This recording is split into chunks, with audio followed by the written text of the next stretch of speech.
So thank you all for coming. This is the annual Sackler lecture, which was endowed by Raymond and Beverly Sackler. So our speaker, as you're all very well aware, is Rai Weiss. And I was struggling a little bit with how to introduce Ray because he's actually become quite prominent of late. I think everybody... And I had a sort of momentary crisis of confidence with talking with Ramesh just a few minutes ago.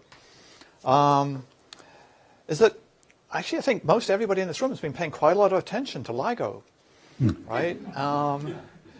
And so why are we here? And the reason I think we're here is that LIGO, we've been paying attention to LIGO because it is such a remarkable and important achievement. And our speaker today has had such an important role, in the genesis, the development, and the scientific success of LIGO. And there's really no alternative when something is sort of magically good as the detection of gravitational waves occurs. There's no alternative to hearing about it from the individuals who had the vision and the tenacity and the longevity to pull something like this off. Yeah. So with that, and I'm struggling a little bit because Nigel told me not to walk around while I was introducing it. It messes up the camera, but I'm feeling very stilted all of a sudden. But just a couple of personal things, and then I'll get out of the way. Ray was born in Berlin in 1932, I believe. And his family had to leave in a hurry for the reasons of the extremely awful developments in Nazi Germany. They moved to Prague, which actually didn't turn out to be a safe haven for very long. But that led them to move to the United States, and he actually grew up in New York City. He went to MIT, and as was noted in a fawning science piece on him, he actually dropped out in his junior year. Apparently through inattentiveness to his classes. But he nevertheless managed to graduate and continue on to an extraordinary career, most of which has been spent at MIT. It hasn't all been LIGO. He did very important work on the microwave background radiation earlier on that led to a significant space mission called COBE, which you've probably all heard of. But he conceived the notion of LIGO very early. He had a key series of conversations with Kip Thorne that took it further. And he brought a lot of talented people in to the project with him. And we're here to hear about it from the man himself, Rai Weiss. Thank you. Thank you very much.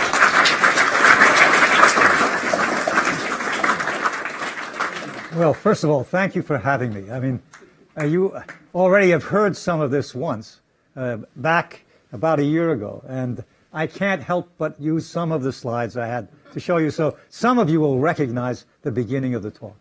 Then it gets a little more interesting with newer things at the end. So let me start right up because there's an awful lot to talk about. First of all, many of you, I want to quickly introduce gravitational waves to you. And they are waves in the Einstein theory, of course, which I will not describe. But the thing is that here's what they do, and this is, once you see this picture, you'll understand how they're detected. And I'll get to that in a minute. But they move at the speed of light, and we now know that to a part in 10 to the 15, which is sort of amazing. I didn't expect that ever would happen in my lifetime. And they are transverse waves, and they do the following. Let's hope this works. Yeah. What you see here is, don't get too enthralled. They make you a little dizzy looking at it. But you're this red thing right in the middle. And what you notice is this wave is coming out at you or going into the board. And you'll notice that the spots, which are sort of distribution of masses you put out, are moving. And they're moving in a very interesting way. In one dimension, transverse to the direction it's propagating, they're expanding while simultaneously they're contracting. So they have this push-pull kind of motion. The other thing you notice is that the amount of motion of an individual dot depends how far you are from another dot. For example, this dot and that dot, these two dots are moving a lot relative to each other. But these two are not. They're not moving anywhere near as much. And the picture you're seeing then is a field of a constant strain. It's as though you had pulled a rubber band. In fact, that's very important in deciding how you make a detector in a minute. because what you want to do is you want to make a detector for these that is separated by large distances, because that's where the strain is the same all over the picture, but the amount of motion which you have to measure is a lot bigger, because the motion that you get is proportional to the separation of the objects. And that's really why I showed you this picture.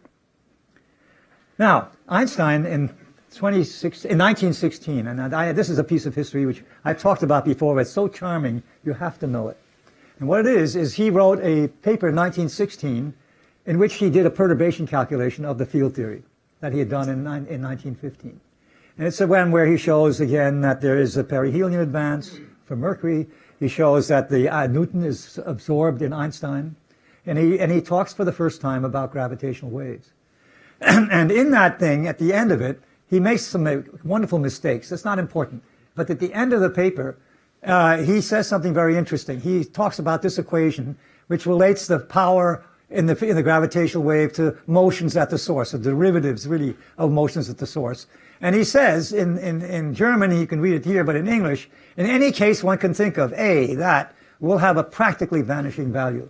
And he does this in 1916, and I've asked the people who do the Einstein papers, could you at least find the notebook where his calculations were done, or at the back of the envelope where he made these numbers? And there's nothing to be found, which is sort of amazing. So I was sort of presumptive and did it for myself. And here is the equations that are the only equations I'm going to probably have in this talk. This is H, which is that strain. That's the delta L divided by L. And it's proportional to a system, which is, let's say maybe this is the better one. It's proportional to the Newtonian G, which is the Cavendish constant, the mass of the system, the distance you're away from it, and the velocity of light squared. That quantity, gm over rc squared, is a dimensionless constant to tell you the strength of gravity. And for example, we live at 10 to the minus 10 of gm over rc squared. At the surface of the sun, it's about 10 to the minus 6. In a neutron star binary pair like the one that Hulse-Taylor had, it's again about 10 to the minus 6 of one neutron star at the other. And at the event horizon of a black hole, it's of order 1. So we live in an extremely weak gravitational field. And then the next factor is the dynamic factor, namely it's the velocity squared of the system divided by c squared. So I took two examples, which Einstein could have had in 1915. One of them is a train colliding with another train. And so you put some numbers into it for using this formula. That's all I'm doing. That's everything I'm doing is that. And you put a mass in for a train, 10 to the 5 kilograms, let's say, a velocity of 100 kilometers per hour, a third of a second for the collision. You have to be out in the radiation zone to see the waves against just the plain induction field. And you get a number for H, which is 10 to the minus 42. That is truly impossible to measure. Okay? But it really is. I mean, I'm telling you, we can't do it, and I don't think we're going to do it ever. Okay? On the other hand, so you took another example. That is something he could have done if he knew, and he probably knew about let me stand away so from this. I'm in the way here. I was instructed not to get under something.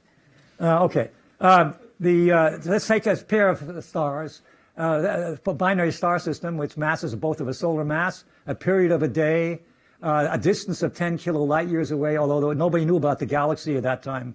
And you get a number for H with a half-day period. That's the thing you measure. It looks the same every time it goes around halfway, of about 10 to the minus 23. That's a small number, but not impossible, as we'll find as we go on. Not impossible. But here, let's say if a person, by looking at this through a telescope, could have seen something, could have seen something happen. And the Q of that system, which is the change in energy, is the energy stored in the system by the energy stored in the system divided by the change in energy due to the motion, due to the gravitational radiation, is about 10 to the 15, or you invert that, you'll find out that the time, it takes about 10 to the 13 years for that to change aspect enough so you could see it as a changing, that they get closer together in a telescope. So again, Einstein, absolutely on the mark. Nobody's going to be around for 10 to 13 years to show this. And so what happened? And what happened is two things. What happened is that there was a huge change in technology between 1915 and not 2015. I mean, all sorts of things. As you vacuum tubes, the transistors, mechanical systems, computers, servo systems, a whole bunch of technology changed. On top of that, a lot more was known about the universe. And people began to realize that this isn't the only system, that system I just pointed out to you. There were much more interesting systems that radiated a lot more, like binary, compact binaries, which we'll talk about a lot more in a minute. So the instrument that made these measurements, and I want you to understand that a little bit, because I keep getting asked, how do you do this? I want to dwell a little bit on this with you at the expense of some of the time of this talk. I'm going to walk you through a simple Michelson interferometer, but interpreted as a gravitational wave detector. So, I'm leaving out all the history of Joe Weber and everything just because I have so much other stuff to talk about. So here's the gravitational wave that we just were talking about with the dots coming down on the system. And what's in this thing is a laser. There's a beam splitter. That's part of that's 50% of the light goes in the two directions. Here are two masses, test masses, that you put out, and you've hung them up or put them in space. They're free. And now what you want to do is follow what goes on in a system like this. The laser light has got a carrier. Now the carrier is designated by this big red arrow. That's the wavelength and the power of the electric field in the wave out of the laser. It gets split here. Half of it goes this way, half of it goes that way through the thing. And then here's a little vector diagram. The purple's always to give you the direction in which the motion is going, the motion of the beam. So the beam has been cut a little bit because of the square root of 2, down smaller, the electric field, hits this mass. Let's assume the mass is doing the moving because of the gravitational wave. And it comes along, it gets reflected, and all of a sudden two things have happened. You now see the carrier, it's still the same size, but now there are two sidebands on it that are different in frequency. That's a frequency axis right there. They're different in frequency by the frequency of the gravitational wave relative to the frequency of the light. The light frequencies 10 to the 14 hertz. That might be 100 hertz. And these are two sidebands, phase-modulated sidebands, due to the fact that the mirror is moving. That's one way to think about it. You don't have to have the mirror moving. Some of you who like to think of it, you actually get these sidebands if you just take Maxwell's equations and solve the Maxwell equations of light going in a free space with a gravitational wave in the same free space. You will get the same sidebands. You don't need the mirror. Okay? But anyway, here we have the mirror. And so now you see these two sidebands. Now let's see what happens over on this arm. This arm is transmitted through this thing. It hits this thing. Here's again that same direction of the beam and the carrier. Off come the sidebands. But remember, if this one's moving in, this one's moving out. So the sidebands have the opposite phase. That's one of the important ideas. And so this is, let's say, the high frequency side. And here's the high frequency side. There it's negative, and here it's positive. And this is the different mass. These are, again, the two sidebands. They come to the beam splitter. And now with a beam splitter, you have to know that there's a side of the beam splitter which does invert the electric field. That's the negative side, or the anti-symmetric side of a beam splitter. And that's this side. The other side is the symmetric side, where you don't get an inversion of the electric field when you get a reflection. So this did not cause, when you come through this thing, you get the light that comes from here. Look at where the sidebands are here. They come in. Nothing happens to them. They wind up on this side of the beam splitter with the same polarity.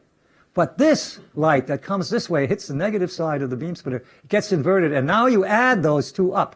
The sidebands add up, but the carrier is gone. Okay, so no real light is going to the photodetector if you set this up properly. But the sidebands induced by the gravitational waves do go to the photodetector. And now all you need to do is leak a little bit of sideband somewhere. It doesn't have to be this way, but a little bit of sideband that beats against a little bit of the carrier that beats against these sidebands, and you can make that detectable in the photodetector and make a current run in it. That's the basic concept of doing the gravitational wave detection. No light goes to the photodetector, so you don't suffer that shot noise. But does go to the photodetector are the sidebands induced by the gravitational wave. And now the reason I'm making such a fuss about this is because when we get to the big step of making this so it becomes a gravity wave detector, you have to think in terms of those sidebands. Otherwise, you won't understand the detector. Okay, so that's the basic Michelson idea set into a gravitational wave detector. And along comes Kip about in 1975, 76, and tells us if you want to make this thing work at all, you've got to beat 2 factors of 10 to the 12. As experimenters, you've got to fix those 2 factors of 10 to the 12. And what are they? One of them, and why is that? Because he and others in his group and other people had begun to calculate what value of H might be needed so that you actually could make a detection. And Kip did it both with the theory as well as the knowing something about astrophysics, and it also shows why Weber could never have detected anything. Because Weber's detector was at best a detector of 10 to the minus 15. A delta L over L, the H value that Weber could have detected was 10 to the minus 15, not 10 to the minus 21. So that was a challenge. And that becomes, if you now have a system that those arms are 4 kilometers, which happens to be the size of LIGO, you're talking about motions at the ends of 4 times 10 to the minus 18 meters. And that, put into context, is about 1,000th the size of a nucleus. So over 4 kilometers, you've got to be able to measure 1,000th the size of a nucleus. And these two challenging things you have. First of all, you've got to be able to use light, whose wavelength is 10 to the minus 6 meters, and you've got to get down to 10 to the minus 18. So you got a 10 to the minus 12 you got to fix somehow. Okay, but that's not the only challenge. And the harder challenge is this one. It turns out you got to make sure that mirror, or whatever it is that you have out there doing the reflection, does not move with the ground. And the ground is shaking by 10 to the minus 6 meters also. So right here in this room, it's probably 10 times that. But typical ground motions is that, and you have to fix that. So this is another factor of 10 to the 12. And both of those things had to be done so you could make a detection of gravitational waves. And that's why it took sort of about 40 years of development. Okay, so here's the real detector. This is actually the detector that made the detections. And it's a little more complicated. What you are already familiar with is, of course, the laser, that beam splitter, that distant mass, and that distant mass. But there's some new things in here. And the new things in here are, let's look at the first new thing, is there's another mass now between the distant mass and the beam splitter, and that's this input test mass. And this allows you, it's slightly transmitting. It's not a complete reflector. And what it does is it's a Fabry probe cavity. That's for those who know the lingo. But one way of thinking of that is it makes the light bounce back and forth about 300 times. And it comes out little by little, but it's the equivalent of 300 bounces back and forth. The same thing goes on in here, okay? And you again endeavor to make it so that no light gets to the photodetector. That means you have to have about exactly equal times and equal numbers of half wavelengths of light associated with the two paths. That's not so hard to come by. So the first trick is to up the sensitivity, is to have the light encounter the gravity wave several hundred times. And that's done in both of these. Then, when there's no light, here's the other major idea. When there's no light no of the carrier light going to the photodetector, and all the sidebands that are generated, which are multiplied, they keep adding as you bounce back and forth. You add and add and add these sidebands. They get bigger and bigger. They are all going to the photodetector. So if there's no carrier going here, where's the carrier going? It's all going back to the laser. That's where it's going, because energy is still conserved. And that was the idea that was had by several people, Ron Drever among them, that you put another partially reflecting mirror right here, which takes the following. It does the following matching trick. What it does is that if you put a mirror here, which is partially reflecting, the laser light that comes in, part of it will bounce back to the laser.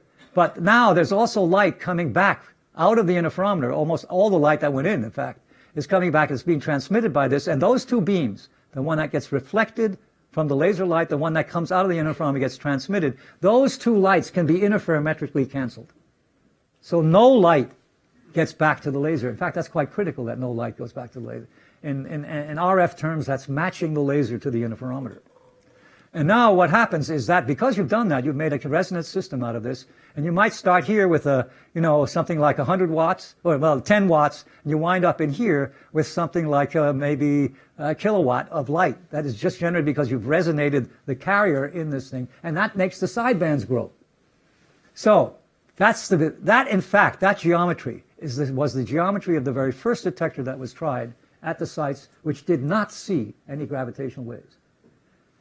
Then the advanced detector, which is the one that did, which was a rebuild that started around 2010, added one extra mirror to this thing, which is an interesting mirror, and it's only understandable if you know about the sidebands.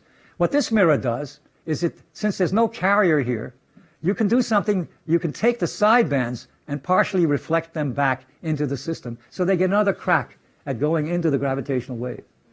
And in so doing, what happens is you can change the spectral response of the entire system. So you can shape the spectral response of the interferometer by adjusting the position and the transmission of that mirror. And that is another very clever invention. That is, in fact, the interferometer that made the detection. Okay. So this is a quick noise budget. I don't want to dwell on it forever, but I want you to understand a few things that what makes the thing, what makes the noise, so you know about them. And what this is a picture now of H, which is the strain, but it's not a picture of the RMS value of the strain. It's a picture of the spectrum of the strain, the amplitude of the spectrum. So it's strain per square root of bandwidth. Okay, that's what's plotted here. And what's plotted here is frequency. So frequency in the audio band, because that's where this can be made to work. And if you want to sort of get an idea that we are close to Kip Thorne's 10 to the minus 21, if you look at the envelope, this is the envelope of the initial detector. This is the noise terms, and we'll talk a little about each one of them. But that envelope sort of, let's say, in here someplace, it's about 10 to the minus 2 times 10 to the minus 23 per root hertz, but you're at 100 hertz, take the square root of that. You're about 2 times 10 to the minus 22. And that's just about enough. We felt that was good enough so that we had a chance of making detections. But at 100 hertz, not at lower frequencies. Oh, not even 100 hertz, probably 300 hertz. So what limits the sensitivity? This is now an important curve for people understanding the technology. This curve right there is the phase noise in the laser light because it's quantized. And added that, this piece of the curve that continues on here is the radiation pressure fluctuations in that light pushing on the mirror. And these two curves together are the quantum noise in the system. And you can see the initial detector was not troubled by the radiation pressure fluctuations on the mirror, but it was troubled by not having enough light. And you can reduce this noise by having more photons. But that makes this get worse. That goes up. So you have to play games, okay? So that's the limit. And by the way, this whole structure, that whole picture, is no different than what you learned in quantum mechanics. It's the Heisenberg microscope all over again, but not with an electron. It's with a mirror that weighs 10 kilograms or 20 kilograms. Okay, so that's what this is. So the next piece of this is what are the other things that limit it. The other limit here in this particular case was this suspension thermal noise.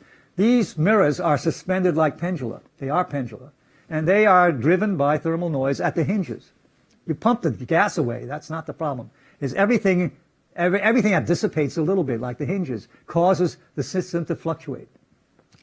And I've taught thermodynamics and statistical mechanics when I was still teaching. And I never realized the most important thing I ever told everybody was that the thing that dissipates in a system is the thing that brings in the noise. That's called the fluctuation dissipation theorem. It's a fantastic theorem. It works like a charm. Okay?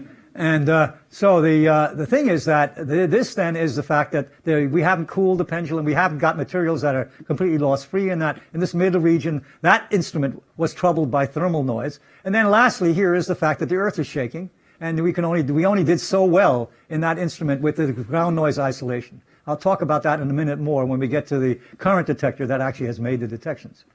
There are other noises in here which are important. I think the one that's most important is this one. That's the forward scattering of light in the long tubes. If you don't pump them out, if you only pump them to 10 to the minus 6 torr, you will get some noise from that. That's still not. And here's sort of where we are, by the way, in LIGO. We have that much margin so that we are operating, by the way, at about this temperature, that pressure. So we can make much better detectors with the same instrument, as the same infrastructure that we've built. The one that's a stinker is this one. And that is a noise which is not so easy to understand. Let me explain that to you. That's part of the seismic noise, but it's a part of the seismic noise you can't do anything about. The reason you can do something about seismic noise is you have the inertial frame that you can always reference yourself against. And you can always say if you're moving against it, but that's how you make seismic isolation systems, as you'll see in a minute. But the thing that you can't do is you can't get around the density fluctuations, just plain old Newtonian forces between a mirror that's right here and the atmosphere, which has got all sorts of density fluctuations going by. They just pull on that mirror. And the same thing happens in the ground. The ground is full of compression waves, and they pull on that mirror. And those two terms turn out just about the same. And that's what this terrible curve is. This is a thing that, and the only way you can get around it, you can't shield it. So you either try to measure it, and people are trying to do that, or you go into space, and that's why LISA exists. And we'll talk more about LISA as we get toward the end. So that's the reason for going into space. is that damn noise, that gravity gradient noise. Okay, so what was done to make, this is now the last step of that 10 to the 12. This is now the step that was taken between, we got the optic system at the right level, but we still don't have the ground noise, as you saw, and the other noise is the thermal noise at the right place yet. And what was done is that this was the big step in advanced LIGO. We installed a different kind of suspension system. You didn't see the first one, but this is quite subtle. It's 4 pendula all in series. The mirror, this mirror right there is the mirror that gets the light. And these mirrors are supported by very, very low loss silica fibers, fused silica fibers. And that gets rid of the thermal noise because it's a very low dissipation material. And the four pendula are part of the ground noise isolation. Each one gives you a 1 over omega squared isolation. But then there was one additional thing, which I can't ask you to look at that picture, but I'll tell you what's in it. Here is this. That's that quad suspension hanging from a thing which is an active vibration isolation system. And what that is very much like the earphones that you sometimes use in an airplane not to hear the hissing noise and all the noise in an airplane. Many of you have noise-canceling headphones, right? You know what I'm talking about? Yeah, okay. Yeah. So it's the same thing. Here what you do is you use a seismometer, put it on a platform, let it measure the ground motion, take that signal and feed it to some controllers that push the platform to null the seismometer. It's the same idea, okay? And that was absolutely essential. And you'll see in the picture when we get to how the system performed, why that was so important. And I don't think I'll go into this. That's the future. And we can come back to that if you ask me about it. So here is the performance. And this is a performance of this system. At least I'll show this slide twice. Right now I want to show you this. This is now a real picture up there of the same picture I showed you of the noise budget. But here are the numbers so you can get an idea. This is, again, strain per square root bandwidth. There's 10 to the minus 23 right there, 10 to the minus 24, 10 to the minus 22. And here's frequency. This is 100 hertz right there, kilohertz. And this is the performance of a detector in Italy. There's a 3-kilometer system in Pisa, near Pisa, Italy, called Virgo. And this is their system in about August of 2017. And that's their performance, okay, of their advanced system. They still have more work to do. But it's important that they exist, as you will find out as we go on. Here is LIGO in that same epoch, and it's this purple curve, somewhat better. But here's where we ought to be, this green line right there. And that's a factor of, in important places, a factor of around 2 or so in performance. And we're trying to fix that at the moment. We don't know what's wrong. We have various ideas about it. And the instrument is not running right now because we are trying to make the purple curve become the green one. And then here is the design curve, for example, for Virgo. It's a different length, and they made different design decisions, but they try to be the same as LIGO in this very critical band around 100 hertz. And I will talk about these other curves at the end of the talk, okay? So the thing is, and that's when your question comes, right? No? What's the source of the structure in the top red? You mean the Virgo stuff? A zillion things. We had the same problem in LIGO. It's many, many resonances. All the fibers resonate. There's people being sloppy with 50 hertz. 50 hertz is all over the place, and there are harmonics. Look, experimenter's nightmare, okay? But yes, you can fix it, as you can see from the LIGO curve, and they will fix it. We have a few of our own, which we can't, same thing. Okay, so now here is the disposition of these detectors. The thing is that the LIGO ones, so there's one in Hanford in Washington State. There's another one in Louisiana. There is a research detector in Germany, in the geodetector, which is important for the developments that are going to go into these detectors in the future. They've done a lot of the advanced technology development. Here's the Virgo detector right there in Italy. That's an existing detector, as you see. And then there are plans. There's plans for putting another detector in Japan. And then there's a plan, and now we know where it is. It's going to be somewhere around about there in India for LIGO India. That we expect this to be on the air sort of in 2020, and this to be on the air in about 2023, maybe 2024. We hope. Okay? So why do we need more detectors? We'll get to that too in a minute. Okay, but that's the layout.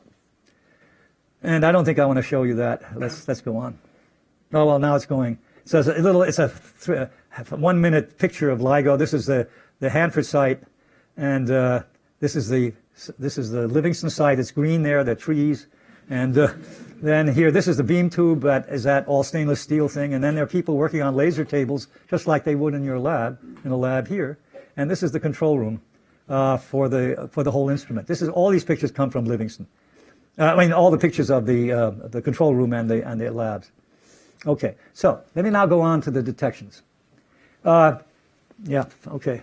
The philosophy that was the original LIGO philosophy is really in this slide, and the idea was that you had to have two detectors, and you had to see a sufficient separation so that there was a very good chance that environmental problems would not cause coincidences. By the way, Joe Weber did the very similar thing. He had his detectors separated, and at the end of his experiments, one was in Chicago, another one was in Maryland, and there were two in Maryland. And he was looking for coincidences of vastly separated detectors. So that's a very important thing when you have a lot of non-Gaussian noise, which is what we do have. In other words, you can't just go, if you had perfect noise in the detectors, and you understood every bit of it, you wouldn't need two detectors, because then you could say, is this above the noise or isn't it? But you don't have that. You don't know enough about the detector. So no way around it. You have to have two detectors. That's for just assuredness that you have detected a gravitational wave. But the other reason is that it allows you a little bit of definition on the sky where that source that you think is a gravitational wave comes from. That's very important and will get more and more important as this becomes a real field of science. So two detectors, and the signals have to be within 10 milliseconds of each other. There's a whole slew of devices that are measuring the environment. And I won't go into all of them. You can imagine magnetometers and cosmic ray showers and seismometers. None of those signals that you read on those, and they're on both sites and all the buildings of the sites, that none of those should have a signal at the time when you think you have seen a gravitational wave in the gravitational wave channel. If you do, that becomes a veto. And then lastly, a thing which is really enormously, for me as an experimenter, was something I just enormously appreciative for, and that's this bottom thing. Namely, this is something that you can't do on the cheap, with a small thing in a lab. Unfortunately, you need a big project to do this, what I'm about to say. This instrument has got sensors all over it, everywhere in the system, so that you can tell the state of all the subsystems and what's going on in the system. So there's something like 100,000 other signals besides the gravitational wave signal that is coming out at you as when you want to diagnose what's going on. And without that, you would be in trouble. You have to have that, because you have to know what the laser frequency is up to. You got to know what the laser amplitude is. You got to know if there was a seismic hit in a small size. I'm not talking about a big seismic hit. It's a truck that went by the building or something like that. You got to know what's going on in the instrument, and all of these things are needed to bring the noise closer to being Gaussian, because you take them out. They use those as vetoes. So that's the strategy of the detection, and that was critical. This is how, you've seen this 100 times, but I just want to show you a couple of things about it.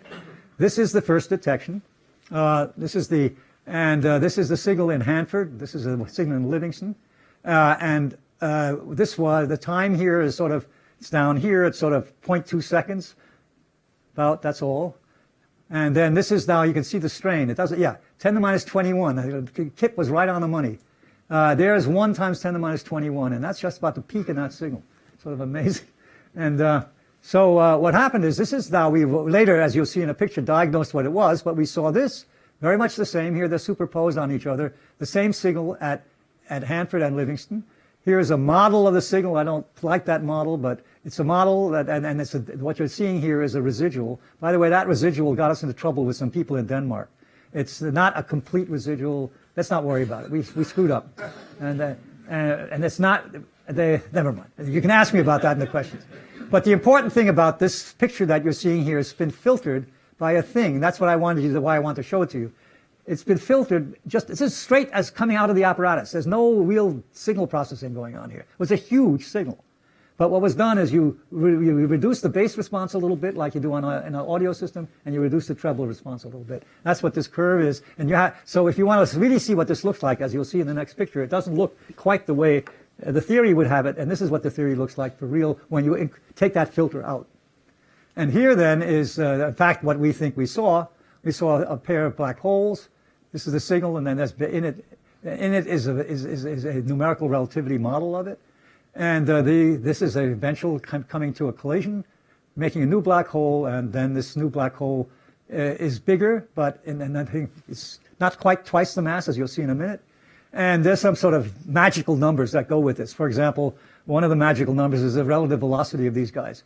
And that's seen in this blue picture right here as a function of time. The green one. This is a third the velocity of light right there. And they hit each other sort of going half the velocity of light.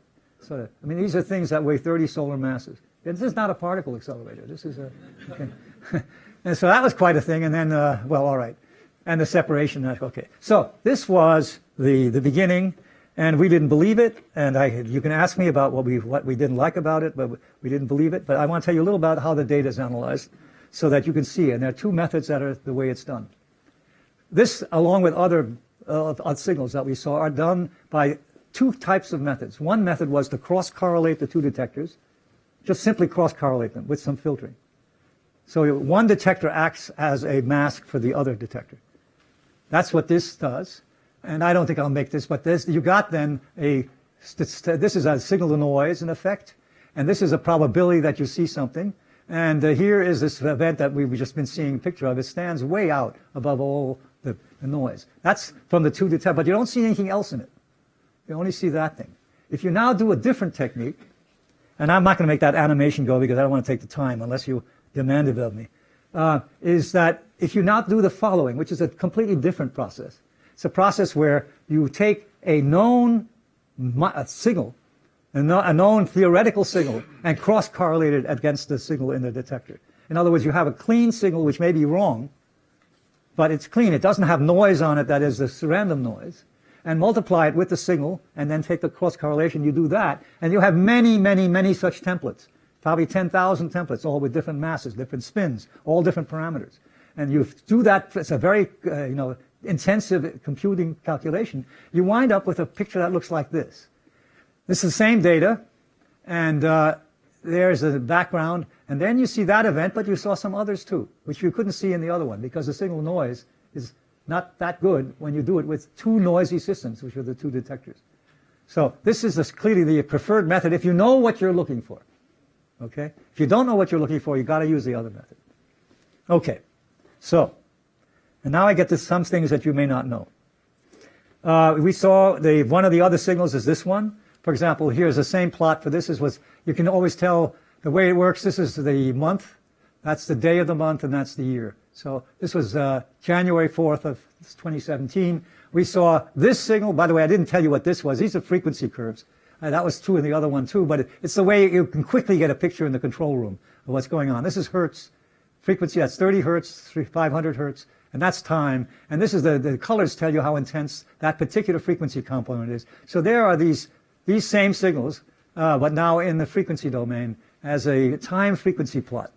And again, residuals, and here's that same kind of fitting, but done by template fitting, okay? And here's another source. So now what have we done with all of these things, and we'll get to now the more recent things. We saw about 4 black hole events until very recently. Those were the 4.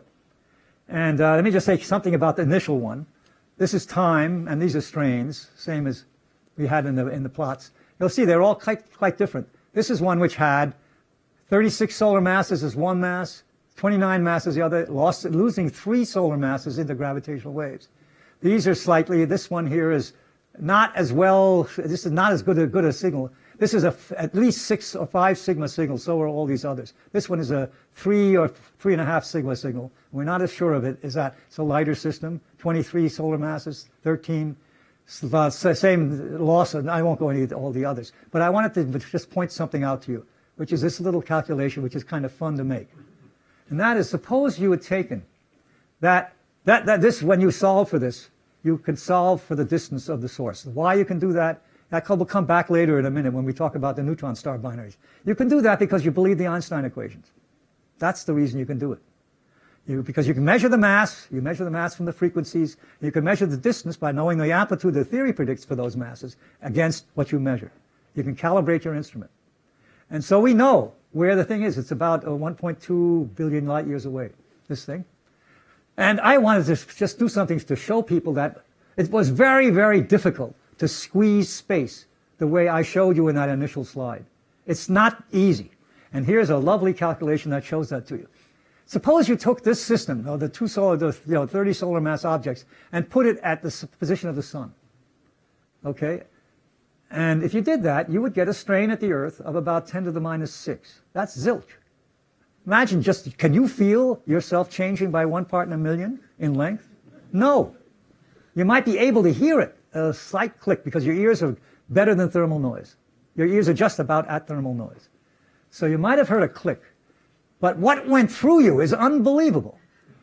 Okay? The amount of power that went through you is 10 to the 25 watts per meter squared. And now what the sun puts out that makes you hot and get, sunburn is 10 to the 3. Okay? That's just an unbelievable amount of energy. And one way to look at it, you can make a little calculation. You can see for yourself, if you use those formulae I showed you at the beginning, that the space is about as stiff as 10 to the 20 times a steel rod. 10 to the 20 is a good number at 100 hertz. You have to know the frequency at which you're doing it. So space, you do not get much change. And that's part of the reason why it's so hard to detect these guys. They don't do much. But they let off a tremendous amount of energy. Okay. So the thing is now, here's how well people were able to identify the positions of these things.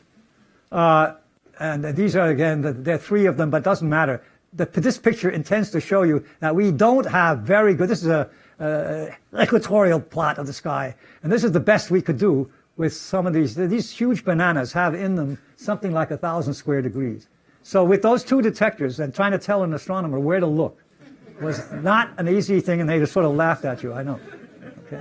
So that is the trouble with having 2 detectors. Okay. Even the signal to noise, and it helps a little bit with the subtleties we'll get to in a minute, where you can play games with this, but you can't play huge games. The thing that really was, and this is news, this is the new thing that happened last year, is that Virgo was on the air, and they also saw one of these black holes. That's the 5th one. And what they saw, now there are 3 detectors involved. And this is Hanford, and in these plots, here's Livingston, and Virgo sees something, and it's real, but it's not as good as these 2, and it'll get better because of that funny curve I showed you. It has all this crap in it. They have to improve things. They will. But the important thing is that when Virgo saw this, you can see what these bananas look like. They're down here. Here is the banana of just Livingston and Hanford together. And then you add Virgo to it, and you make this, and you can get 2 versions of it. You get this thing, which is now, instead of 1,000 square degrees, you're down to about something like between 50 to 100 square degrees. That's a little more manageable, but still awful, okay? But it's more manageable. And so consequently, and if you add then more detectors, you can do better, as you'll see at the end of this. Here's sort of here's the propaganda piece that, that somebody put together to show you all the different things that LIGO, all the things I showed you. These are all the black holes people had seen with X-ray astronomy for many years beforehand. These guys are all derivatives. You can see they're all binaries. They become something bigger. These are the 5 things that LIGO and now Virgo has seen also. And they're a different class of object. They're bigger, and nobody quite has an idea where they come from. That's an interesting story. What makes them? Now it unfolds into astronomy. And that's very important. Now this is the other source. And now you've heard a lot about this source because you have Ito here.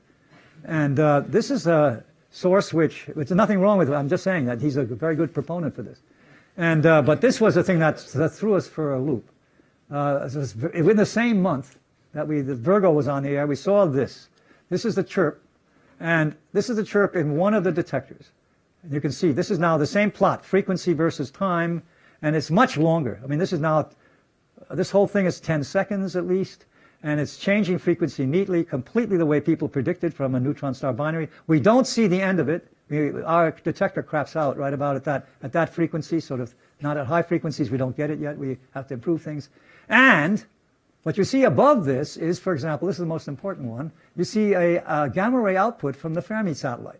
And there it is. It was about 0.7 seconds after what we would have predicted would be the end point, the collision point of these 2 black holes, which happens at about 100 kilohertz.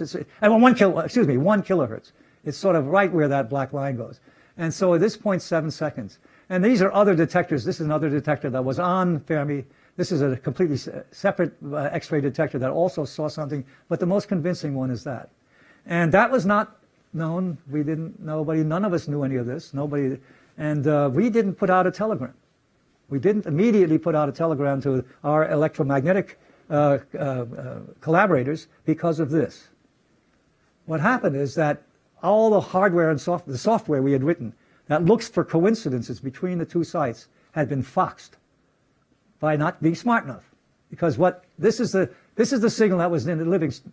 There's that same chirp, but this big spike happened to be in the data, and that vetoed out everything. Okay? And that, so what happened is people then by hand went and looked, why was this not seen in Livingston? And lo and behold, they saw this, and they solved for it. And you can solve for this. It's not a big pulse. It takes out a little bit of a chunk of this. You can just take it out, and you get this curve, the LIGO, Livingston, and Hanford together. You'll see curves all over the place. The two are superposed on each other. They look the same. So what was this? And you've heard a great deal about this. I won't make a big fuss except this one. I want to show you something which was just a gift. And that is that the uncertainty circle for LIGO, the two LIGOs, was, again, that big banana. Okay, but now Virgo did not see this. Now, they had the sensitivity to see it. And that was a giveaway. There are now, and then you have to know a little more, you have to look into the details of the antenna pattern of one of these detectors. But at 45 degrees to a cone, that's 45 degrees to the plane, a cone like that, it turns out you're insensitive in that cone. And it turned out when you solve for the position of where were they insensitive and the position of LIGO together, you got that green thing, right? And here is the uncertainty that Fermi gave it. So it turns out that that was damned important, because what happened very shortly after that is that a telescope, in fact people here, saw a galaxy, NGC 4493. That doesn't mean much to me, but it means something to you guys. They saw a new little hot speck right there, which wasn't there 20 days before. And that was, and why? How could they do that so quick? They did it quick because two things. They used the data from Virgo together with LIGO, that negative data from Virgo, and also the fact that they knew the distance of this thing, because once you know the neutron stars, you know what their masses are, you can get that off of the gravitational wave signal. You know, you don't get everything exactly, but you know that you know how far it is, and it turns out this was only 140 million light years away. Real close. Okay? And so consequently, there weren't that many galaxies they had to look at. And that was very important in getting them quickly to look at the right places. So that was one of these amazing things. And then what happened after that is well, a big story. I don't want to make a bigger story. You've already heard the story from Ido. But I just want to point out a couple of things. I don't think I want to show this. What the model is, he probably showed you that too. The two neutron stars get together. They bash into each other. They make a gamma ray burst, which actually is something that people had suspected it's from the middle 70s. Well, no, Sri Paran told me about it back in the end of the 70s. And he already had calculated a lot of the stuff that's associated with this kind of collision. And they had already come to the idea that short gamma ray bursts were those kind of collisions. We had some suspicion about that. And if you do look at the gamma ray burst that Fermi saw, it can't be right on. It's a little off axis. That's one thing. And there's a lot of discussion. I talked with some of the people here today about models of this, and there's still plenty of uncertainties in it. But the thing that doesn't seem to be uncertain is that the gamma ray burst was indeed from this. The other thing that's not uncertain is that they saw a lot of hot neutrons and gas making heavy elements in this, by the R process. That I thought was uncertain until I really got to explain to me today that the lanthanides are very important. They make a cutoff in the high frequencies, the blue line. And you don't see an individual line, which disappointed me enormously. You don't see a gold line. You don't see a platinum line. But you do see a cutoff at shorter wavelengths, which is not characteristic of any other kind of gases except the heavy elements. So you know that, at least, and that was measurements made by secret experiments, which nobody can really tell me about, in New Mexico. Yeah, Los Alamos. So anyway, this is a big thing. It explains It gives confirmation to the gamma ray bursts. It gives some idea that the kilonova is indeed the source, and these neutron star binaries are the source of gamma ray, are the source of the heavy elements, because you couldn't make them in supernova well enough. So that was a big deal. And I don't think I want to go into this. Lots of science is going to come out of this. Some of it, I'll just show you one more thing that came out of it, which looks well to the future. There are going to be other of these neutron stars. I'm sure of that once we get going. As I told the people I was talking to today, they're not going to be quite so lucky. You know, you get one that close only once every 10 to probably 1 to 10 years. But as we improve the apparatus, you can see more and more of these. There's no doubt, as with the black holes, as we'll talk about in a minute. A cute thing that came out of it is this. This is a picture that was done by people within the LIGO scientific collaboration, but it is a measure of using the following. It's very straightforward. It's another way of getting the Hubble constant in a crude way. And here's the Hubble constant is seen by Reese and by the Planck satellite. These are CMB measurements, and these are direct supernova measurements. Sort of in here, and here's the Hubble constant. They're different values. I realize there's a discrepancy here. This observation will not settle that discrepancy, but important. It's only one observation, and eventually it could. And the most important thing, it has completely different systematics than the supernova do. Okay, and so consequently, how is it done? It's done just because, again, you believe in the Einstein equations. You measure the masses. You measure the masses. You know what. You know how far away it is, or its z value, by knowing what galaxy it was in, because you know it's next to that NGC, whatever the number was. And then you have measured it, that amplitude. And so since you know the masses, you measure the amplitude. The Einstein equations tell you, yes, is that distance that you think that's associated with that value of z the correct value for the ratio between the measured value of the amplitude and the calculated value of the amplitude. It's as simple as that. And that's sort of an interesting thing, and it alludes to things that will happen in the future. I think when we start... Sorry. What are these vertical dotted lines? I don't know what they are. I think they're just lines to indicate... I don't know what they are. Sorry. I don't know. I swiped the slide from the paper. Okay, other sources. And there are a whole bunch of other sources. What we've been talking about here, black holes and neutron star binaries. There are also probably black hole and neutron star binaries. And maybe they will be very important if we find them now to get the tidal terms that are involved in the neutron star. That's something that was not gotten in that first measurement, or at least not yet. And that is one of the more significant things that gravitational radiation, in this case, the experiments will contribute to nuclear physics, is the fact that if you can measure the waveforms well enough of the neutron stars going around each other, if there's a tidal deformation in the neutron stars, which there will be as they get closer, that changes the phase of the orbital period, phases of the orbital phase. And that can be used as a way of measuring how stiff the neutron star is from the tidal terms. And so consequently, you can get the very first really good measurements, possibly, of the stiffness of nuclear matter, or the equation of state of nuclear matter. And that's one of the things that is going to now become a real forward-looking thing, and it's going to happen, I think. And so there are other things, supernova, and there are periodic sources and backgrounds. And let me show you a few other things that people have done. This is something not so well advertised, and you'll see it isn't very good yet.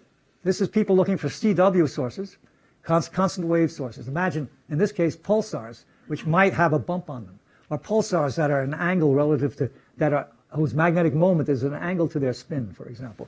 And this is a whole picture of people who, these dots are, this is how, again, frequency versus strain, and you can't read it well, but this is going to be tiny. This is about 10 to the minus 24, 10 to the minus 25, no, 10 to the minus 24, 10 to the minus 27. These are, you're integrating on looking for a gravitational wave, including the Doppler shift of the Earth as it goes around. You keep integrating on it.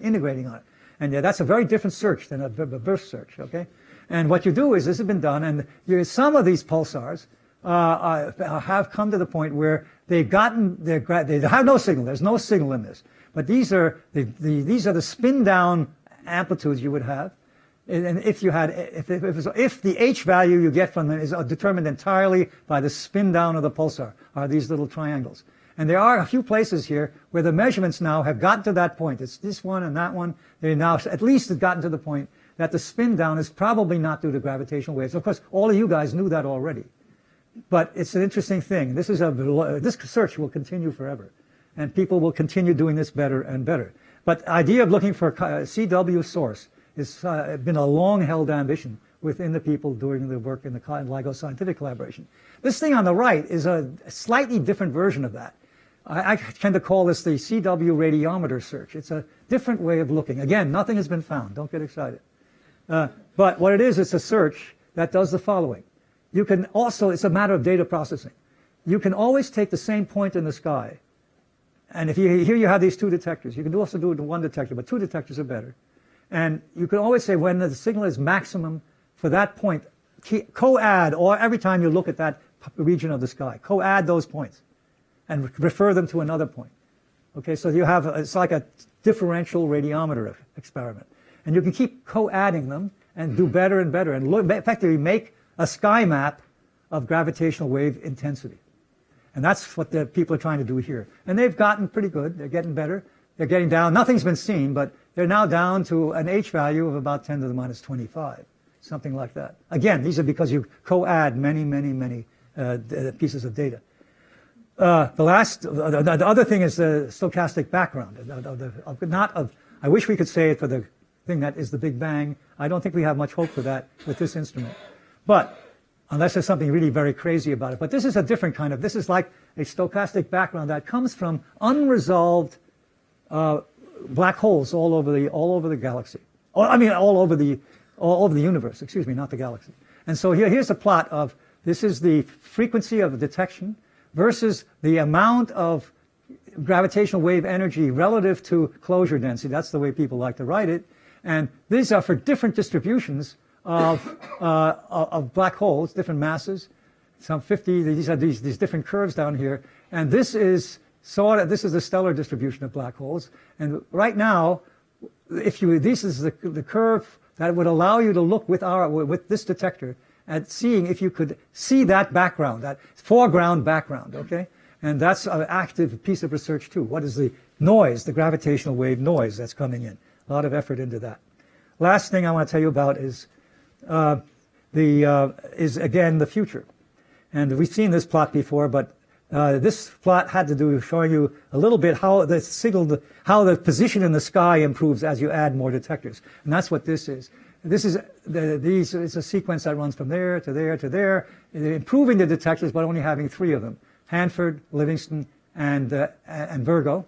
And this ends up with best signal noise. But then if you just add India to it, you wind up with things that are sort of the size of the moon. That makes a big difference already for an astronomer. And so, yeah. So that step would be a big step for to couple to astronomy, making another detector in a very different place. Okay, so this is the place where if you wanted to ask that question, if you wanted to ask, let me see how far I can get. This is that same curve you saw with the real data in it, but now I want to show you the other curves. And as I told you, we don't at this moment know exactly what's wrong between the advanced LIGO curve, that's the real data, and the one that's the design curve. We have many ideas about that, and you can ask me about them. But we already have ideas in mind of improving this with things that we know will improve it in regions where we are more confident. And we have to solve this noise problem between these two, but there are things we can already plan now, which we know we have to improve. And that's called, the first detector is A+. That's the thing you would stick in the 4 kilometers using squeezed light. There'll be a little squeezed light used here, but this is now fully squeezed light, and with both momentum squeezing and with position squeezing, and with bigger masses, but still, and with some improvement in the vacuum in the chambers. That's what we think you can get to. And that's another factor of almost 2 below the design curve for Virgo. And remember how this thing with the sensitivity scales. This is very important. We measure the amplitude of the gravitational wave. We don't measure the power. So every time you improve the apparatus sensitivity by a factor of 2, you're looking twice as deep into the universe. That doesn't mean you see twice as many sources. You see the volume increase that you've made, which is 8 times more sources. It goes to the cube. So a factor of 2 is like the end of the world. And, it's like, wow, if you can do that, you don't have to run so long, or whatever. It's just a fantastic improvement. So this is a, okay, I just want you to know that. And so what comes of it is then there's ideas on the drawing boards and people working on it at Caltech and other groups on going to silicon and using 2 microns as a possible way of doing it, getting around some of the problems that are already known that we have. And there's thermal noise in the coatings. And also a little bit of cooling, going to 77 degrees at the test masses. And then finally, there are 2 projects that are thinking in Europe. They're thinking about a thing that might do as well as this. That's burying a 10-kilometer triangle somewhere in Europe. And in the United States, people are thinking of a 40-kilometer long thing on the surface. And these have dramatic improvements, factors of 10 kind of improvements. Okay? And these are, of course, way in the future. They cost a lot of money. And one has to build the science case and do the engineering before you even try really hard to push this. But some thinking has been done about this. And one of them is this curve, which I think is kind of spectacular. If you built that 40-kilometer thing, and here is the black holes. This is the signal noise on black holes. This is a signal noise on a black hole of 100. And this is the Z of 10. If you really want to find out where these guys come from, okay, you want to go out at least to find out, are they associated with the primevals, the population 3 stars or something, at least, are they early enough? So it turns out these are three versions of the target version is that you have enormous signal noise if you build this. And the reason it comes down like this is because of the redshift. Okay, so it turns out, and that slide is telling you if you really want to do this and you want to take a survey of the universe in black holes, it's possible to do it. That's what it's telling you. Okay, and so here is then a slide of the whole field, and I'm not going to dwell on it very much. Can I go over about 2 minutes? Do you mind? Okay, be that. Here is sort of this is the strain, and this time it's an RMS strain, and this is frequency. So here is LIGO, and it has these different compact binary sources and the pulsars, things we've talked about. Here's LISA at about 10 to the minus 4 hertz, or periods of hours to minutes, and it's this thing that's flying, and it'll look at massive black hole coalescences like the kinds we have in our galaxy of that same size. Small black holes falling into the big ones, and that's going to be wonderful for testing GR. That's a really nice problem. And it may, I remember getting a call from Peter Bender, who was one of the pushers for this thing, that, oh my God, we're going to get drowned by white dwarf binaries in our own galaxy. The gravitational wave signals from these will drown out everything else. It's true, it'll be a nice background. They will see a gravitational wave noise, but there'll be a few binaries close to it. So they have a lot. This is a project as old as LIGO. It has had a complicated history, as we talked about at lunch. But it's going in Europe, and hopefully they'd like to launch this with American contributions by 2028. Right now they're on schedule, if there is a schedule, to be in the mid 30s. Here's a project that's already going, and this is a project to look at pulsar timing of very millisecond period pulsars, and the idea is to look with radio telescopes at these pulsars and noticing a pattern on the sky. If the gravitational waves going through our galaxy with a very long period, you need periods of the order of 3 years, 3 years to probably a year. That's sort of the band in which this could work. And if they're coming through our galaxy, and you have enough millisecond pulsars all around the galaxy, you can see some interesting pattern in their periods. You'll see, for example, all the ones up north and the guys down south are all going a little faster. And the guys east and west, they're all going a little slower. That's the characteristic pattern that you would get of the rates of these. So you could detect gravitational waves from the periods of these pulsars. It's a long-standing project that's been going on for a while, and I wish them luck. And here you have yourself a big group that's doing this. This is the B-mode measurements of the cosmic background. I won't dwell on this except to say, to me, that's one of the most exciting experiments that you can possibly do. Okay? So let me just quickly show you a little progress on one of these. That's the LISA Pathfinder, and that's the last thing I'll show you. What they did is, this is LISA is this, now the Germans are running this project, and they built a small interferometer, which is this thing right here, and they put it in a satellite. This is a satellite, and they put it up and put it at the Lagrange points where they intend to put the individual orbits for the actual satellites themselves that are going to do the gravitational wave detection. So it is all internal. Maybe this is a better picture. Yeah, here you can see these are two test masses, and then here is a whole interferometer. And this whole thing is floating in space. It's being actuated by small actuators, and that's all. That's the same kind of actuators they would be using on the drag-free satellites that are in LISA. So they're testing out a good bit of LISA in this system, and they've done really quite well. Look at this. This is this is their first curve they published. This is now frequency. Down here is 10 to the minus 4 hertz. Here is 1 hertz. And this is now in acceleration, in acceleration noise. So 10 to the minus 14 meters per second squared per root hertz. And this is what they expected they could get for this Pathfinder. What they got was this. Okay? And this is so much better, and it's already, here's the LISA requirement. And then they watched it for a while, and they got this. And it got better and better. There it is. This is the same thing. Here's the thing they had in the first picture. And now there's the LISA requirement. And now they're everywhere below the LISA requirement. And what was the difference between these two? Outgassing of the components inside the satellite. That's what it was. Sort of impressive. So, good. Thank you very much.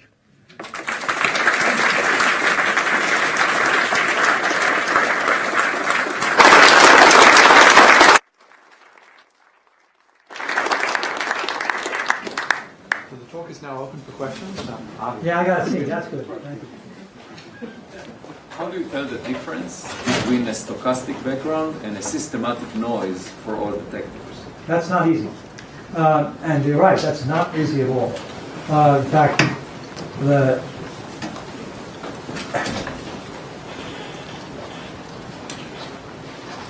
I don't know the right method for that, because I don't think there is a method. You're stuck. I mean, So it will always be a suspicion. there always be, we will always end, but then you have to look at the spectrum. The thing is that, no, there isn't any. And if the ground shakes, you have to trust one thing. You have to trust that the noise terms that you have carefully studied are indeed, since you have that huge array of environmental monitors, that they are way below what you're looking for. See, you know the coefficients for those. That's one of the things you test. In fact, that's how you establish that correlation. What you do is you drive the ground, and you look at the seismometer, and then you look at the interferometer, and you look at that ratio. Or you drive it at a pressure change, or you drive an RF change, or whatever the things you're looking for. And you know the coefficient of that particular thing that you're measuring against what is the output of the interferometer. So you can take the environments that you're monitoring and establish that it's not them.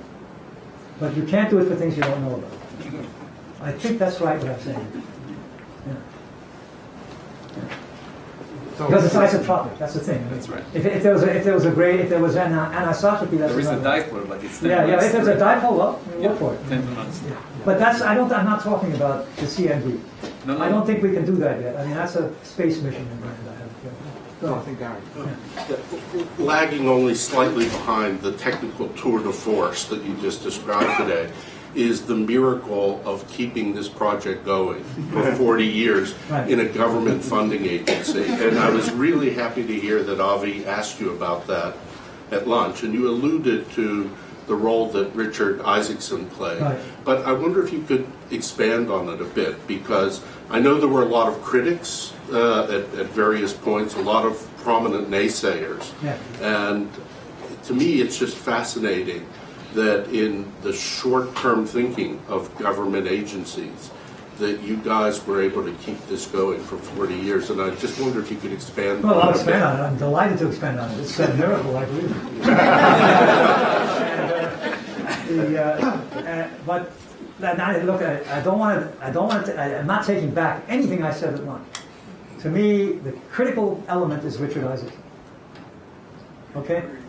We did a good job too, but not anywhere the job that needed to make it keep going on long at the NSF. I mean, we made progress at some rate, but we also screwed up. We screwed up in management. We screwed up in the way we dealt with each other.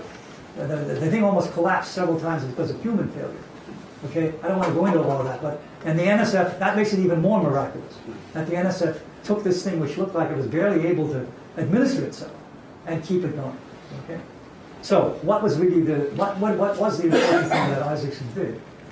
He, first of all, convinced his managers, his people above him, that this was an interesting field that was not being done by any other agency in the United States government. That was the first thing. NASA was not doing that at the time, and DOE certainly was not doing it. And it was something they could own. That was the first piece. And then the other thing is he really played up the business of that it was the right thing for the NSF to do. And there are documents you can read that he wrote, where he shows that the right thing for the NSF to do, which was, by the way, a fledgling agency at that time. The NSF is nothing then like it was now. I mean, it had a budget of, I don't know, back in the 70s, it was not a budget of $4 billion, $3 billion. It was in the hundreds of millions, if anything. Okay, barely that. People at MIT said, oh yeah, you'll never get anything out of the NSF. They don't have any money. Okay? And they always looked at the military. The military is going to support research to adequate quantities in our government, in our society. So they were wrong, it turns out, in the end. But so what Rich Isaacson saw, is that there was a niche in science funding that NSF could perform. And it was partly because it was technologically intensive. And he thought there might be a coupling to industry at some point. He writes about that. It's not clear, but it turns out there are some things, and some things didn't work, some things did work. I could tell you reams about that. But on top of that, he thought that it was an exciting field. And if it worked, it would actually produce a Nobel Prize. Now, to him, that was important, though the government is important. I mean, me is a different matter, but that the NSF would do science, that would do first-class fundamental science. It's something that he felt, and he sold his seniors on that. And in fact, with a tremendous power, because the guy was Marcel Bardon, who was his boss. In fact, got so interested in it that he even asked his son to come and look at my lab to see if he would be interested in working with me. Just a little bit. It's a little statistic. But the point was that the man got really directly interested. Marcel got interested in the field that Rich was pushing, and then he managed to. So it was a deal internal to the NSF with continuous pushing by him, but also advice to us. I mean, we were novices at that time. I mean, Kip, Ron Drever, and I were the ones who allegedly ran this thing. We didn't know how to run it. I mean, that's a complicated story also. That's part of the personnel problem. But we almost ran it into the ground because we couldn't agree on things. And there was no way to get people to agree. So he needed a director. So we got a director. That finally worked. And the director got into trouble with the NSF. That got messed up. So boom, boom, all these different problems. And so what happened, nevertheless, they saw it through. And I can only think that it came about because of the very good, I don't want to call it advertising, it wasn't that, the vision that Rich gave the NSF. And I think that we tell this to the NSF now, and they're fully appreciative of it. They understand this.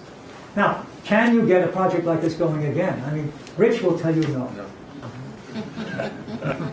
And that's another whole problem. That's a tragedy. But yeah. I don't know about that. I failed to mention that what Rich did also, because I was thinking ahead. What Rich did also was he was very important in holding the thing together between the different institutions. In other words, he was able to say, look, when you write a proposal to him, he was in cahoots with you with that proposal. In other words, don't write it that way, write it this way, because I don't think you can sell this way to the peers. Okay? I mean, he was not only an advocate, but he was a strategist. Okay. So we're running a little late, but I think we have 3 people waiting for questions. So Igor, quickly. Yeah, you had this on one of the first slides. You've shown that you have like 10 to the 5 different signals inside the system, and if any of them happens during the tentative detection, the detection is nullified. So can you estimate what fraction of gravitational wave signal you're losing? That's right. Above the limit? Yeah, no, that's a wonderful question. He's asking how much were you losing with all that beetle. And it turns out that was one of the very first things that the LIGO Scientific Collaboration took on. This LIGO Scientific Collaboration has 1,000 people in it, 50 institutions. And what they did is and they got guided to that. One of the very first things they did is a very deep study into the detector characterization. These people had joined the collaboration because they wanted to do what Avi does. But they got driven into looking at the instrument. And so what came of it was that they then hunkered over and they helped us diagnose what the problems were. And so little by little, it turns out we lost something like 10% of the data. torpedoes in the early days, and now it's down to probably only 3%. Okay? Quick question. Do you think the improvements that you were outlining for the next 3 to 5 years will get us down to, get you down to sensitivities to detect ring down? Oh, yeah, that's a good question. Thank you. He's asking, well, I didn't make a big fuss, but I should have. That black hole signal, what do we know about black holes and what don't we know about black holes? I think that's a better way I'd like to answer that in a second. And that is, we can clearly, the Einstein field equations, and done through numerical relativity, by the way. This is not, most of it's done the critical point where the density, where the curvature gets so large you can't use the approximation methods, the analytic approximation method. That's the place where most of the information is. But you can do all of the onset, but at the critical point you have to use numerical relativity. That's now become a really, thank God, that thing just at the right moment. And so what happens is that the thing that we can do is we can show that for the short, especially the most powerful, the large massive ones, you're at, let's say, I can't give you a systematic statement, but certainly Einstein is right to 10% in the waveforms, in the critical regions. But there are certain parts of the waveforms we don't see well enough because the signal noise isn't good enough. And one is the one he's referring to. Namely, this is a calculation that was done by perturbation calculations in the early days. You don't need numerical relativity for this. Detweiler did these calculations many, many years ago. And what happens is when a black hole makes a horizon, and the horizon is put together in such a way that it isn't spherically symmetric to start with. In other words, it starts over here, and the rest of the space has to catch up with it. You get a bump in the metric. And that bump in the metric starts running around, and there are normal modes of that whole system as it slowly loses energy to gravitational waves. That we didn't see. And we didn't see that because we didn't have enough signal noise at high frequencies. By what I mean, right above, you saw that there was a little bit of noise at the very big signal where that's just the moment when the two black holes come together, make the new horizon. But then the horizon doing its normal mode oscillation, we didn't see. Okay? And that's one of the things for the future. Another thing we didn't see is something called the Christodoulou history effect, or static effect. And that's the thing that Christodoulou, you asked about the people who were sort of trying to shoot us down. It's another guy at Princeton. He wasn't trying to shoot us down, but he was being used by the guys. and I'll give you it was actually Ostreicher who put a letter into the New York Times when we were still on Capitol Hill trying to sell this, and Bacall was on the Capitol Hill trying to destroy it. What happened is that Ostreicher had understood enough of what Christodoulou did to say, and he proposed this. He proposed that you could do all this thing that LIGO wants to do with a pendulum on a table. Why? Because you have infinite time to look for these gravitational waves. That was the argument. It's a theorist's argument.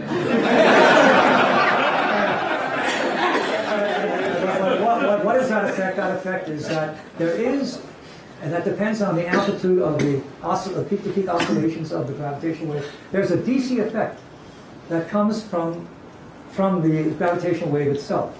That just stays there permanently. And that is an effect that's hard to see. It's about 2 or 3% of the oscillatory part of the signal. But it'd be wonderful to see it. It's a nonlinearity in the metric that comes from the gravitational wave itself, being generated and carrying away energy. That's another thing. I mean, there are going to be many, many other things. People are dying to look at, for example, the end point, just at the end of the event horizon being formed. Can you see that crazy membrane that the people in Santa Barbara are making a big fuss of? I mean, it'll change the phase of the motion. Look, more signal noise will be a huge improvement in all of the speculation about Tesla's general relativity. So we're going to take one more question. Next time? Yes. Well, not really, but go ahead. No, come on, Rai. You got to have. So, Ray, here as a theorist, I want to thank you for giving such a beautiful description of what made this experiment possible, what made it tick. All the engineering and the physics. No, I didn't really give you enough. But. No, enough of a flavor for it. Now, talking about the future, you mentioned something that I keep hearing about but I don't understand. That something about squeezed light is going to help. Okay. Is there a 2-minute? Yes, I can give you 2 minutes. 2-minute description? Oh, yeah, yeah, What yeah. is what it is? I can tell you exactly what it is. Please. I mean, this will take a Give me 2 minutes. what it is, let me say two problems which I didn't mention to you at all, okay? Vladimir Braginsky was a very brilliant guy. I don't know, did you ever meet him? Or? No, you haven't. And he was a theorist who worked with Kip Thorne a lot. And he predicted that we would get into serious trouble with high power in these detectors because of a funny kind of parametric instability that they had. I'm not only telling you that, and what it is it turns out we're seeing that now. We're seeing that the fluctuations in the radiation pressure on the mirror that are due to certain mode patterns of the electromagnetic field of the laser light on the mirror are driving resonant modes, mechanical modes in the mirror. And what happens is that is a parametric conversion which is eating up the light, because as you start getting these oscillations going, the light scatters as though it was a diffraction rate. So it's a problem we have to deal with. So right now, that's one problem we have to deal with. It happens when we have about a megawatt in the cavity, in the big cavity. So we're not quite there yet, but you can see it already in the onset. So we know we have to prepare for the fact that we may never get to a megawatt. And that's why people began to look at squeezing. Now, what is squeezing? Can I show one slide? No. Let me try it without the slide. Let me try it without the slide. This is Carlton Case, who had this brilliant idea. Carlton Case was a guy who worked with Kip, and he said, where does this shot noise that I call the quantum noise, and where does this radiation pressure noise actually come from? It's a good question. It turns out it comes from the vacuum fluctuations coming in the anti-symmetric port of the interferometer. The ones that come in the symmetric port even out if the interferometer is balanced. Nothing comes from that. But the ones that come in the anti-symmetric port, the vacuum fluctuations, cause the shot noise and cause the radiation pressure fluctuations. That's what that slide would show. Now, you could do something about that. And you're always stuck with the Heisenberg uncertainty. You can't beat the fact that you have the momentum uncertainty and the position uncertainty has got to be less than h bar, or larger than h bar. You can't beat that. That's not the problem. But you notice certain parts of the spectrum where one is more important, like the radiation pressure is more important at low frequencies, and the position noise is more important at high frequencies. You trade on that. That's the first thing you do. And so what you do is you tailor the input conditions at the anti-symmetric port with a nonlinear optical device. And what that optical device does is the following. Here comes a vacuum fluctuation that's coming in. Make it real for a moment. It hits this nonlinear device and induces a photon to be emitted by it that has the same, it's induced emission.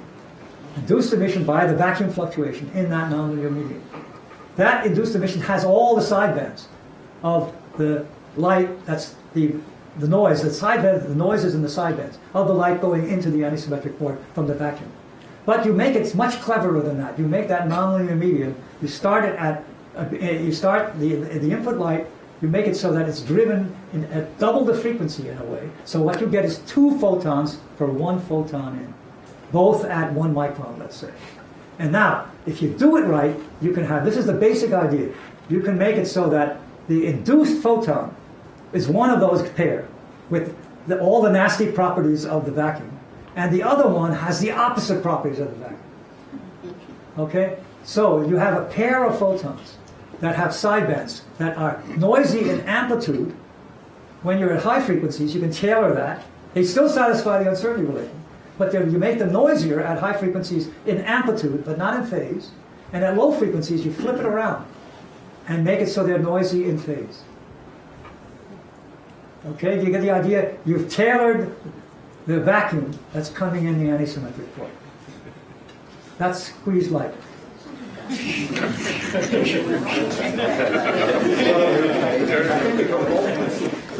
Many of my best friends actually tried to kill LIGO. They're still your best friends? Yes. I'm glad they didn't succeed. Thank you.